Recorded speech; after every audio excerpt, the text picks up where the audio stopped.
Hello, everyone. As we have passed Christmas and the Boxing Day Test match is underway in Melbourne, we have two great persons over here, Professor Debashish Banerji and Professor Joy Shen from IIT Kharagpur.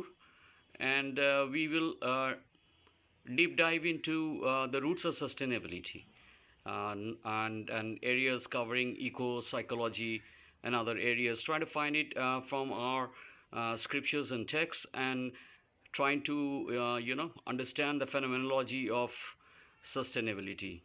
So Devashiza, if you can start with having some dialogues with him, Yes. and this will be a kind of a confluence. Okay, thank you, Joy.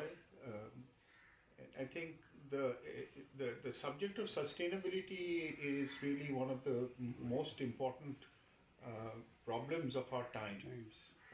We see that in a way we are all, I mean, to some thinkers, we are on the borders of extinction. And the world animal species are disappearing very rapidly. Climate change is a threat that is constantly with us, and we really don't know where we are going. And the cause that we can think about is not just the problem of the earth, it's the problem of our consciousness. Absolutely. And to a large extent, it is historical. It is a result of what we have become in modern times, which is a result of the kind of decisions we have made about what we need to become, and the whole history of colonization that has resulted from it. And colonization, I'm using it in a deep sense, not only the colonization of the non-West peoples, but the colonization of the earth, in a sense. So to talk about sustainability, it's an ecological problem, it's a problem of the earth, but it rests in how we have created the Anthropocene age. Right. We put our footprint on the earth as a human people. So I think one of the things that I really admire about your work, Dr. Sen, is your interdisciplinary, kind of consciousness. How you have tried to tie the strings. You're specialized. You have a specialization, which is in architecture, but you have embedded your architectural studies in astronomy, astrology, history, consciousness of cultures, civilization studies. And I think that if we are going to talk about sustainability, it's important for us to build these kinds of approaches to our times. So I think I'll ask you or call on you to tell us a little bit more about how you see, for example, the way in which the fragmented nature of modern consciousness provides signposts to something deeper. That it is important for us to look. We have entered into an age of extreme specialization, Absolutely. but we are being invited to an age of integration. And so, tell us a little bit more about you, as you were discussing, for example, some of the ways in which architecture is understood, space is understood, uh, and the cultural histories that have become hidden due to that. Thank you so much. It's really a pleasure this morning to be in the august company of Professor Debashish Mukherjee from California Institute of Integral Sciences, and also an expert on Sri Aurobindo and all allied fields of Indic knowledge systems. As Debashish was rightly saying, today sustainability is a burning issue. It's a big issue. It runs through all sectors of knowledge. But what has happened in the last 300 or 400 years, especially after industrial revolution, there has been a tendency in science and application of science, which is technology, to look at things in parts, to reduce the whole quantity or the object under perception into a small identity. We call it reductionism. Bits. Yeah, bits and pieces. Reductionism is not bad. Yes. But what is needed is that in the reductionist cycle, there needs to be a feedback loop. There needs to be a connection with the origins and destination of where the reductionism has started and where it's going to.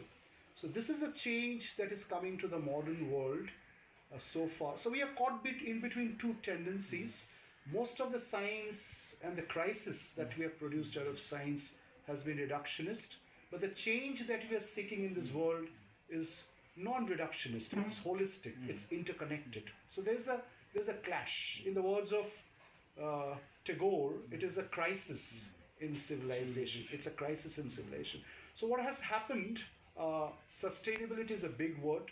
So at the physical level, most of our development and development patterns are physically oriented. It is a material growth. It looks for profit, which is okay. You need to sustain the business cycles of any development. But there's also a second, like a pillar of sustainability, which is economics.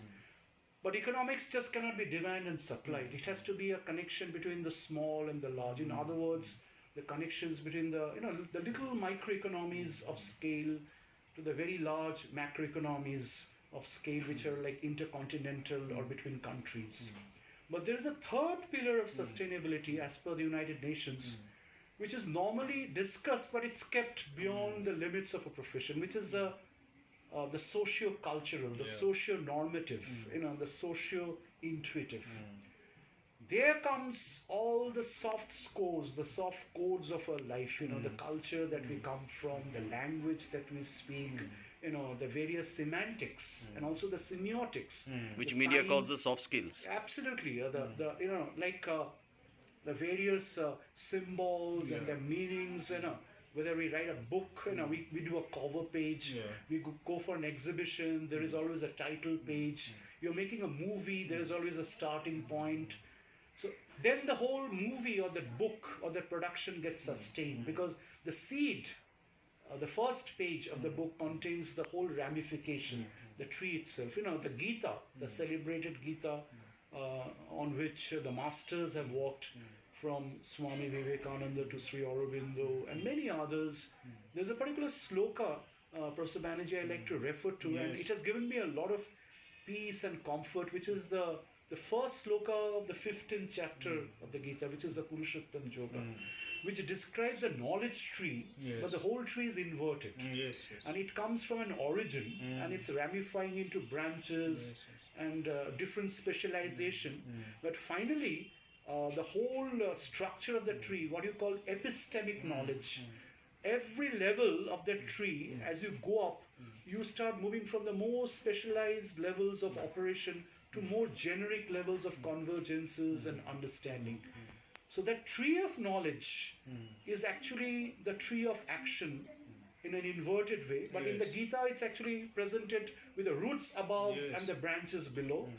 And someone, the Gita says, the rishis say, that someone who is able to link the small bits of micro initiatives at the lower level of the tree with a larger unity or the origin in the higher level, they find the rhythm, the chanda, the chandas between the lowest and the highest. And the chandas itself are the vibes of the cosmos. They have been running the universe for billions and billions of years.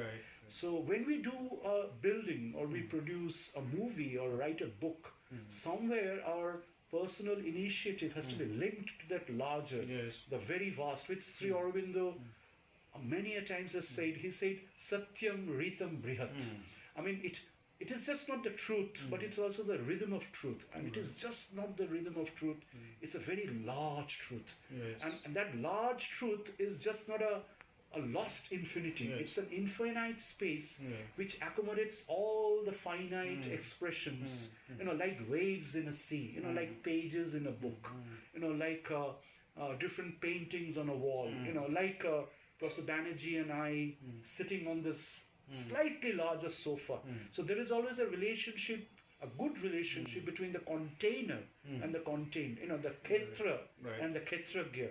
So if that relationship becomes better and improved, the Indian philosophy says it becomes sustainable. Nor on the field. Sustainable.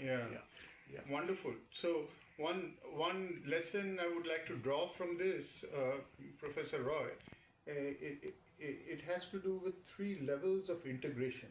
Absolutely. One level of integration is that even that first level is important. We recognize the fact that things are fragmented, Yeah, fragmented. and we try to piece them together. So Yeah. that is one level. We are piecing together a jigsaw puzzle, and that requires itself a deep knowledge Right. of how we can piece together. Right. Interdisciplinary work, for example, aims at that. Uh, and then also, if we look even deeper at cultural histories, we start seeing connections. Absolutely. And we start seeing the fact that, as you said, the semiotics and the semantics, Semantics. are connected in some deeper levels. Absolutely. And that has been part of your work. That's one of the beauties of taking one particular discipline and taking it not only interdisciplinarily, but in a kind of a deep, in a historical way. Absolutely. Yeah. Then the second thing is, I think the second way of integration is this that I'm talking about, where you look at the cultural histories and see how they're connected, etc., which is the second level.